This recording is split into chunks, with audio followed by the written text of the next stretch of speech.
श्री स्वामी समर्थ. दिनांक 26 जानेवारी रोजी दुर्गाष्टमी आहे. प्रामुख्याने हे दुर्गाष्टमी सर्वसाधारण नसून गुप्त नवरात्रीमधील दुर्गाष्टमी आहे. या दिवशी देवी भगवती अत्यंत जागृत अवस्थेमध्ये असते.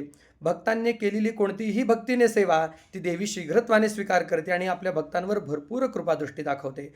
त्यामुळे सर्व इच्छित मनोकामना पूर्ण होण्यासाठी, प्रामुख्याने आपल्यावरील शत्रुपीडा निवारण होण्यासाठी आपण देवी भगवतीची ही उपासना अवश्य करावी. आपण 26 तारखेलाच म्हणजेच दुर्गाष्टमीच्या दिवशी सकाळी लवकर उठून स्नान करावं, देवांची पूजा करावी. आपल्या घरामध्ये दुर्गादेवीची मूर्ती असेल, फोटो असेल किंवा आपल्या कुलदेवीची मूर्ती किंवा फोटो असेल त्याचं पूजन करावं, लाल रंगाचं पुष्प अर्पण करावं आणि ओम दुम दुर्गायै नमः या मंत्राचा कमीत कमी 108 वेळा जप करावा. तसेच दुर्गाष्टमीच्या दिवशी सिद्धकुंजिका स्तोत्राचे वाचन केल्याने देवी भगवती आपल्यावर भरपूर कृपादृष्टी दाखवते. सिद्धकुंजिका स्तोत्र वाचन केल्याने आपल्या सर्व इच्छित मनोकामना पूर्ण होतात.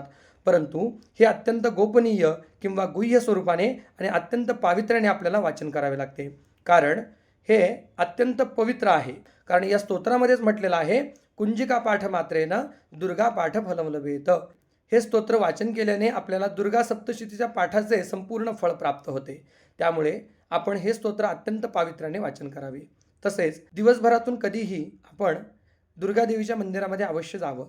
दुर्गादेवीला लाल रंगाची चुनरी, लाल रंगाचं पुष्प, मसूर डाळ, गूळ अर्पण करावं आणि तिथे बसून देवीची मनोभावाने प्रार्थना करावी.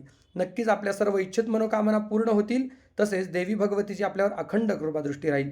प्रामुख्याने सिद्धकुंजिका स्तोत्र वाचन केल्याने बाह्य गोष्टींचे आकर्षण कमी होते, आपल्या अंतर्मनातील चेतना जागृत होते आणि देवी भगवतीची आपल्यावर सदैव कृपादृष्टी राहते.